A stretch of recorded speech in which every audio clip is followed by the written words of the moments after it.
I'm crazy, I'm not stupid.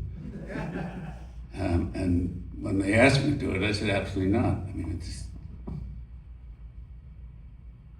whoever does this is going to get compared to Stanley Kubrick, and I don't want to be compared to Stanley Kubrick.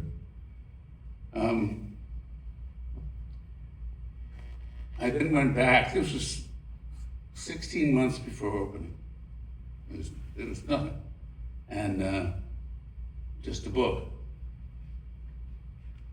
So I said, I think there's a way to do it, except I want to bring politics into it. I want the idea of the Russians and the Americans together just spoke of kind of interesting shit was going on down below. And so I said, if it's okay with Kubrick and it's okay with Arthur Clarke, because they're pretty massive changes from the book. If they say yes, I'll do it.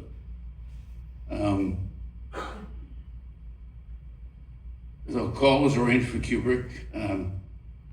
I was in my office at MGM, and secretary said, Stanley Kubrick's on the phone, and I stood up. Actually stood up, and talked. The first thing he said was, Outland, how'd you do that shot? And then he started to talk about, how do you do this? How do you do that? Was just a guy with a New York accent. He was very nice, very, very nice. And after a 2-hour conversation, I sat down, and when he said, go ahead, you should make the film, I sat down, and my assistant came to me and said, so? I said, yeah. I spent 2 hours talking with Kubrick. I told him everything, and he told me nothing.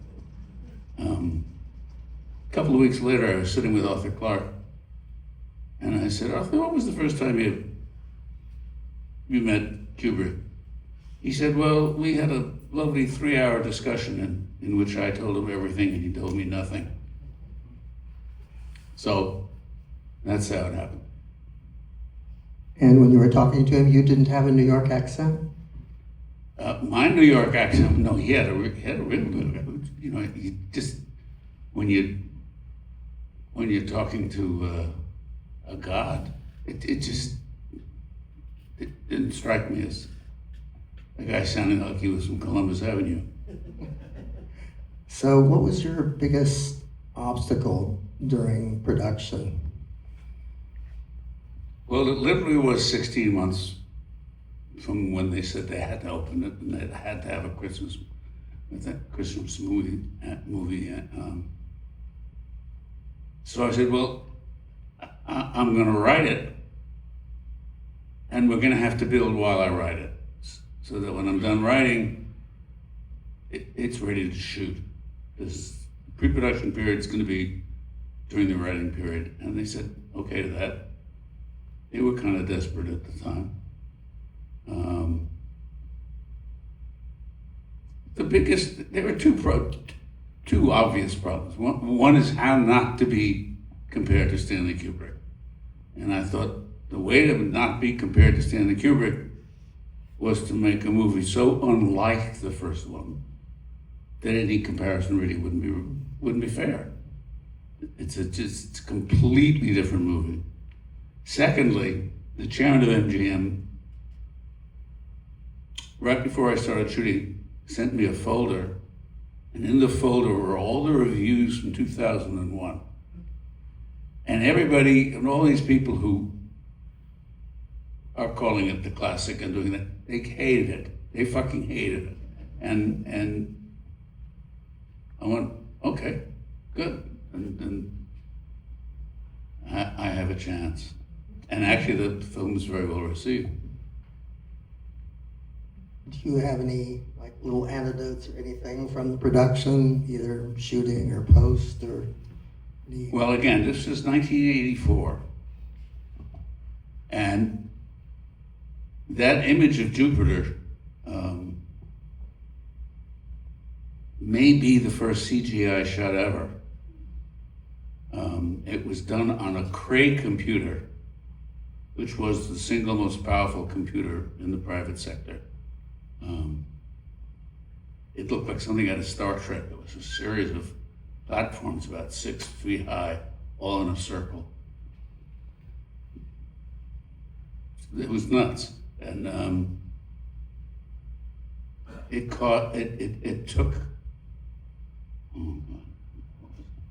took 90 seconds per frame to put the CGI shots out.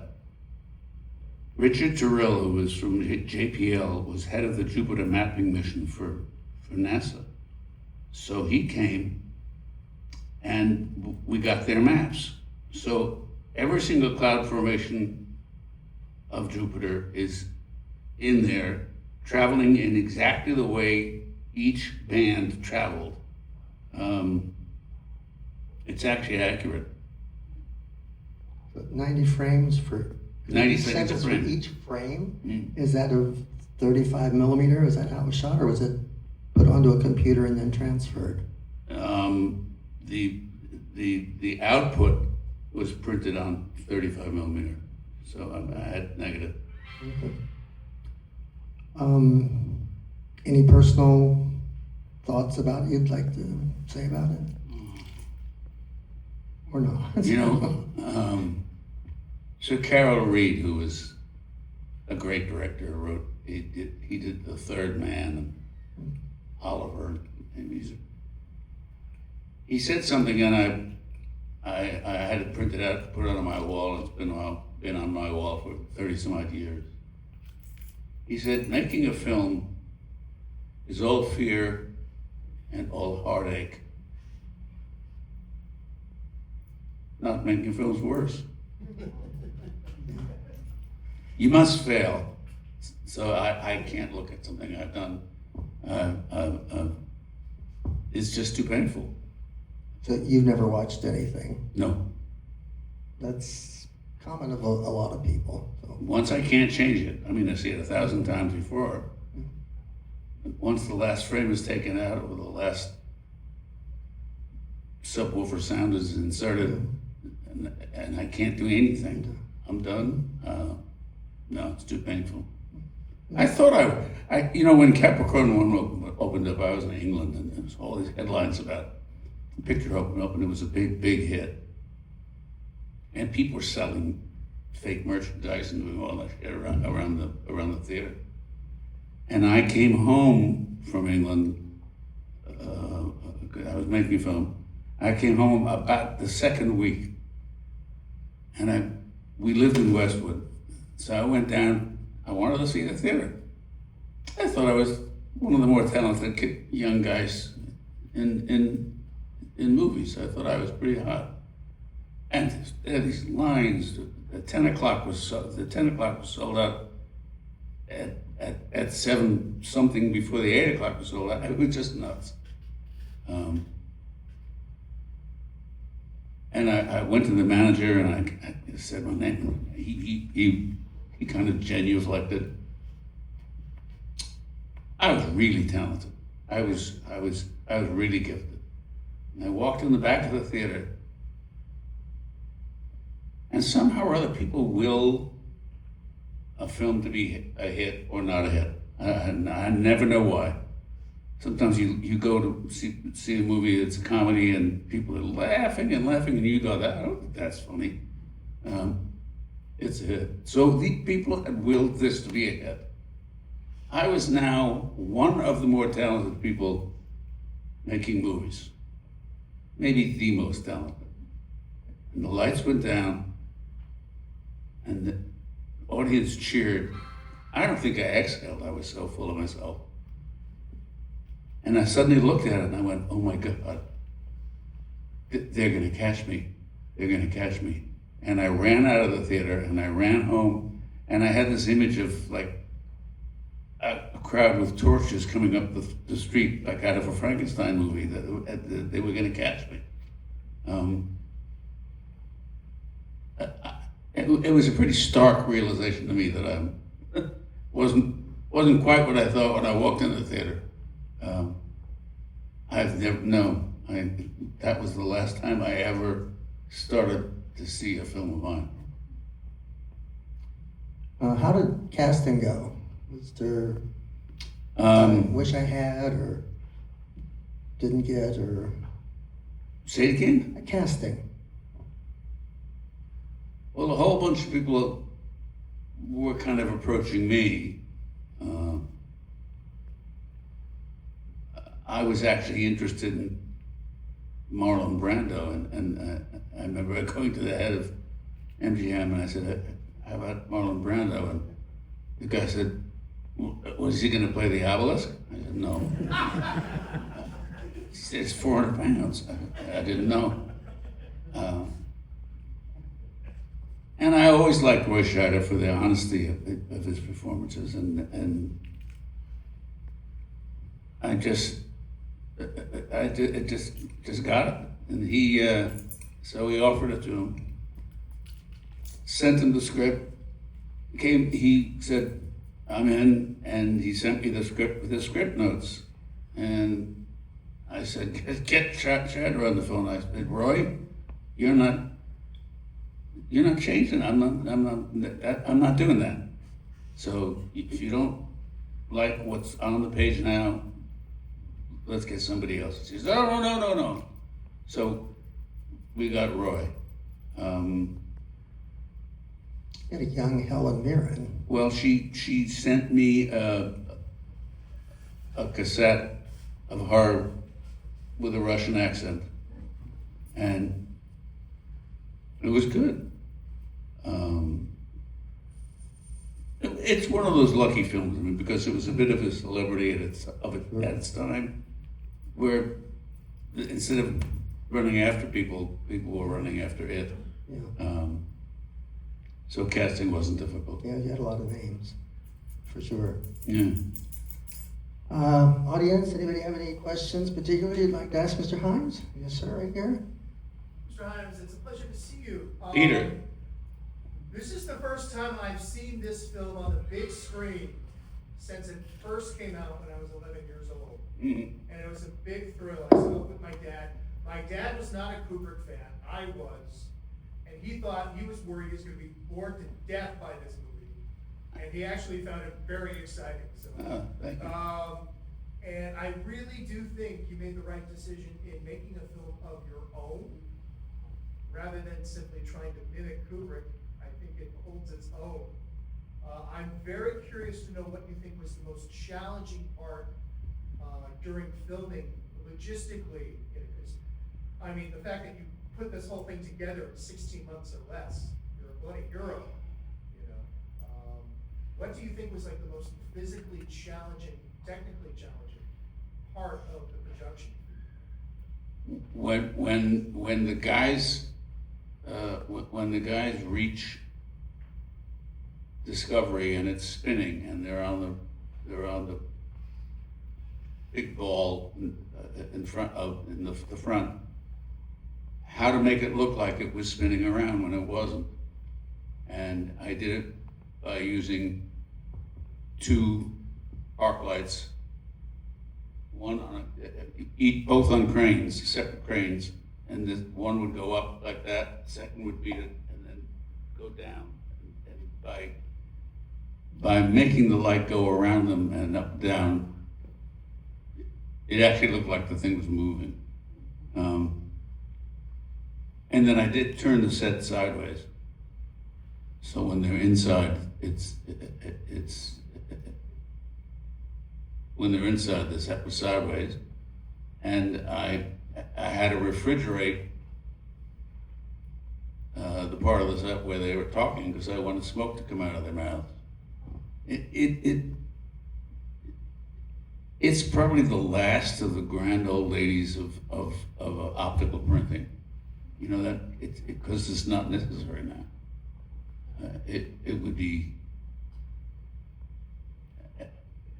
any of those Marvel movies has more complicated effects than I ever did. You know, not that it matters. I was talking to somebody and somebody asked me what I thought of Steven Spielberg. I said, I think Spielberg is the Amadeus of American film. I think he's he's just one of those people who got it. People like me spend their lives trying, reaching for it. He got it when he was young. And I said, if you remember in Close Encounters, there's a part in Close Encounters where the character, whose name was Roy, is in a pickup truck. And you see behind, in the window behind him, you see 2 amber lights and 2 headlights. And they stay there for a second, and then they pass.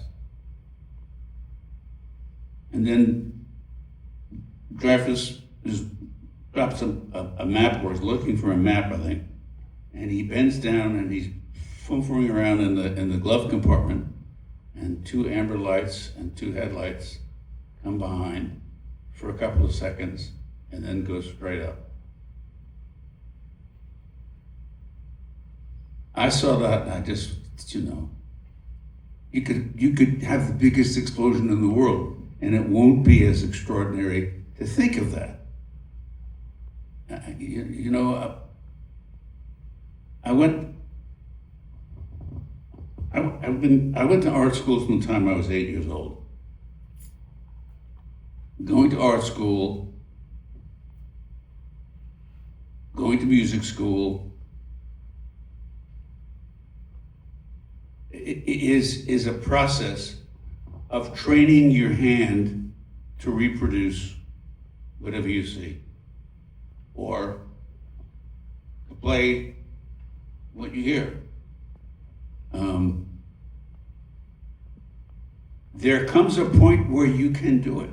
I mean, most people can't. But if you have kind of art student ability, Jim Cameron called me a hand. I could do it. If I draw you, it would look like you. The most horrific day of my entire life, it's a day from which I have not recovered. Because that was the day that I realized being an artist has got nothing to do with your hand, it's got to do with what do you see. And that's the difference between an illustrator and an artist. If anybody is lucky enough to go to Italy, and you go in the Sistine Chapel, and you look up at that ceiling,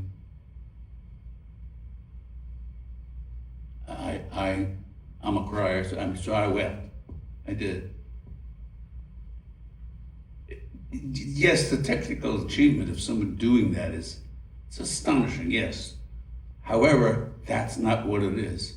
He saw that. That was in his head. He saw that. And that's why he's Michelangelo. I don't know what brought me back to that task, except I think people mistake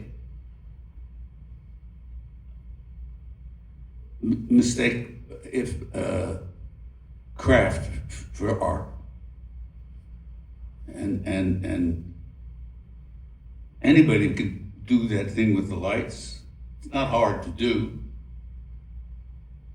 but Steven Spielberg saw that, and that's what separates him. Hey, anybody else? Question? Yeah. How much interference or input did you get from the studio, or did they kind of much leave you alone? I didn't. Interference, problems with the studio Yeah. when you were in production. They give you any trouble? Yeah, always, yeah. They couldn't. They 16 months, I'm guessing. They just didn't have time. I mean, they were thrilled that the thing went together. Somebody asked Mel Brooks, what's the most difficult part of making a film? He said, putting all those little holes down the side.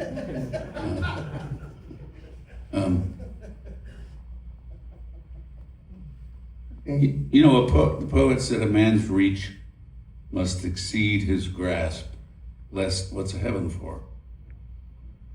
And that's what it is. It's the process of reaching for it, reaching more than you can do. Thank you. Ready on? Yes, back here? When you're making a movie of this size, how hard is it to be the shooter and the director at the same time?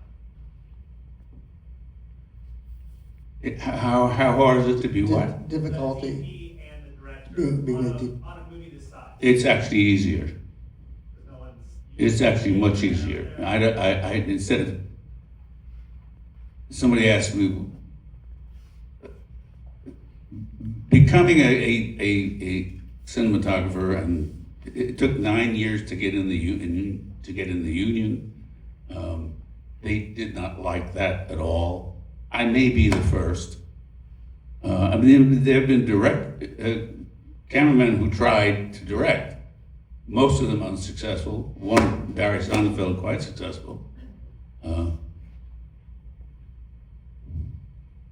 But I said, if you were working in Tokyo and you spoke Japanese, would it be simpler for you to just talk to everybody or to use an interpreter?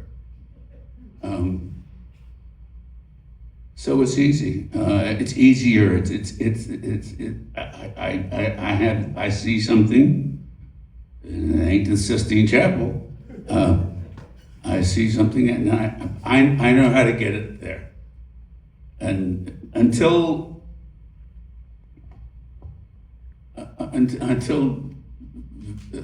everything is digital, the video.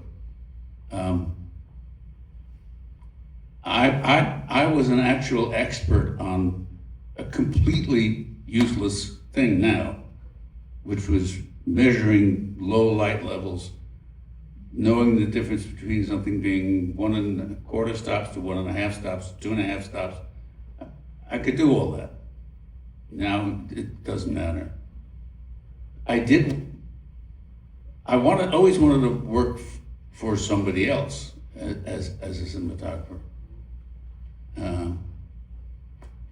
And my son, who has the talent I wish I had, was directing a film, and he hired me. And the guy who was my operator said, why the hell do you want to? And I said, it's very simple. I want to place the camera and I put it on sticks over here, and then I want someone to give me the look that I always got, and I can say, he wanted it here. So it was a lot of fun. Anybody else? Well, first of all, Capricorn 1. Thank you. I recently saw Soy Cuba, I Am Cuba projected, and I've seen it before. It's one of the most, I think, like luminous movie experiences I've ever had. And the moment that they started projecting it, I knew something was wrong. It was terrible. They murdered the imagery of that film. So something about DCP digital cinema package, that where the director or perhaps DP sits down with the theater when they're going to project a film. What is your experience, or if you could talk to that the thing that you see is the thing that we see, we're all on the same page? When this film opened, there was a thing called the TAP program. TAP, T-A-P, Theater standing for Alignment. Theater Alignment Program. And it was by George Lucas.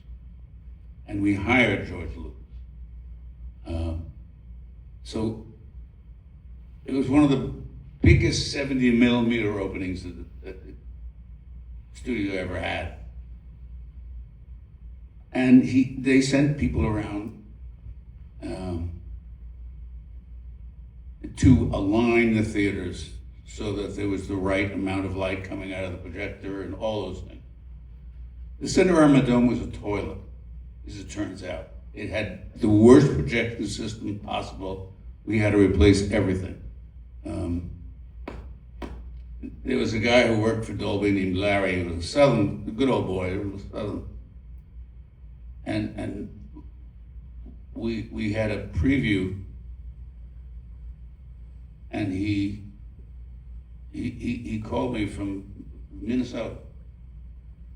He said, what kind of car you all drive?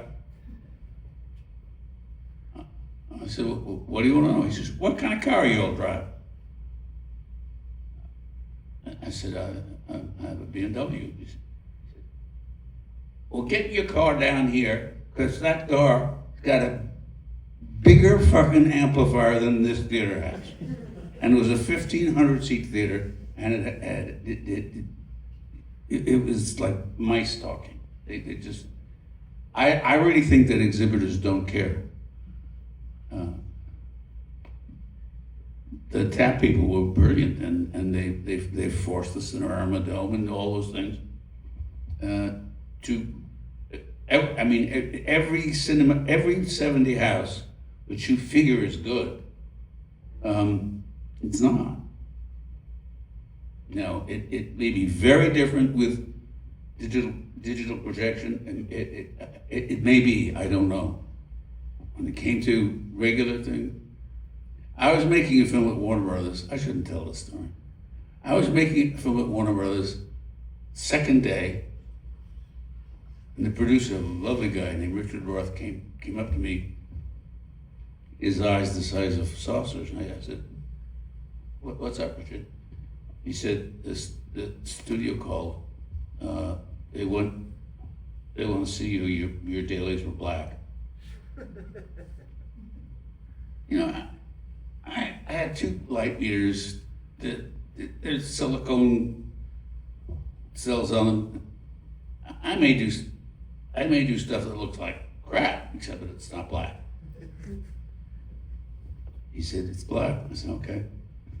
So I got done, just so nervous and so upset. My sister was head of casting at Warner Brothers at the time. And they told me to go to the executive screening room, which was room 2. So car drove me, and I got out of the car, and went. And there's what I see is my sister in front of the theater with her cheeks soaking wet from crying. This does not give you confidence. I walked in, I sat down, guy who was head of the studio came in, and he said, fucking auteurs. I can't stand fucking auteurs.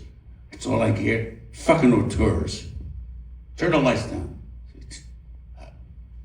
Okay, lights go down, lights go. My stuff comes up. It's what I thought it looked like. It's my stuff. And he's going, it's a Gainsborough. It's a Gainsborough. I swear to this. It's a Gainsborough. I went, thank you. It's not a Gainsborough. It's my stuff. And he got up and he said, I gotta go. I gotta call Arthur. I gotta call Arthur. And he ran out, and I turned to my sister, and there was a guy named Charlie Greenlaw. Every studio has a below the line head. They do the budgets and all that stuff. Charlie was that guy, very smart. And I said, he's got to call Arthur? Who? And Charlie said, Penn. He said, Arthur Penn? He got black dailies from Arthur Penn in Florida, and black dailies from me in LA, and nobody checked like the projector light or the printing light? William Goldman wrote a wonderful book called Adventures in the Screen Trade, and in it he said, nobody knows anything. And I think he's correct. Okay, Tim? What's next for you? Have you thought about more writing or producing? I've been asked to write a memoir. I don't want to write. I have to take care. I'm a personal. I'm a caregiver. My wife is ill, and I have to take care of her. So it's a full-time job, and I don't have. I said if I'm going to write a memoir, I'm going to title it "Me and Billy Wilder," and the guy who had asked me to write it, an agent asked me to write the book, said, "Why you and Billy Wilder?" I said, "It would be about our relationship." He said, "What's the relationship?" I told him the first day I came to Los Angeles, I had an office. They gave me an office in a studio lot. And I didn't know it rained. I really didn't know it rained. And it was what Neil Simon called Africa rain. It was pouring. And I got in my car and I drove to the studio. And it was a studio that had a very large internal parking lot. And I parked my car and I looked down at the other end of the parking lot, and Billy Wilder was getting out of his car. My first day, Billy Wilder. And he was wearing one of those saran wrap trench coats and hats. He was totally prepared for rain, had a briefcase. And I ran and I got to him just as he exited the car. And I said, Mr. Wilder, Mr. Wilder. And he stopped, he looked at me, and I looked like a drowned schnauzer at that point. And he said, yes? I said, Mr. Wilder, I just want you to know that it's because of a few people like you that a whole bunch of people like me want to devote their lives to making movies. He said, well, the last one I did wasn't so hot, and he walked away. That's me and Billy Wilder. That's the length and breadth of our relationship. We have time for one more question if anybody has anything. I will let everybody know in case anybody's interested. I tried for 4.5 months to get a 70mm print of this film. And I called the distributor who now handles it. They said, we don't have one. I went back to the parent company who owns it, and they said, we don't have one. I went back to the original distributor. They said, we don't have one. And the company that owns it now has a new person in charge there, and he says, why didn't you ask me for it? Because he found one just about 3 or 4 days ago, and there wasn't enough time to get it here for the screening tonight. So I'm going to get a look at it to see what condition it's in, and we're probably going to try to redo the program again with both in 70mm if possible. That's the thing. Films fade. They do. Digital does not. For sure. And part of the reason we did run the DCP today was because that's what he has to do. But I know our audience particularly likes 70mm regardless of what it looks like, it seems. I run some pretty bad stuff because people want to see it. I was always asked, why do you want to wear so many hats? That's the question in every press tour of every film I made. Somebody said, why do you want to wear so many hats? I said, I'm bald.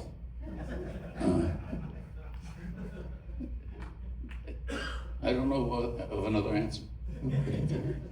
Okay, thank you all very much for coming today. Thank you, Mr. Hyams. We appreciate you coming over today.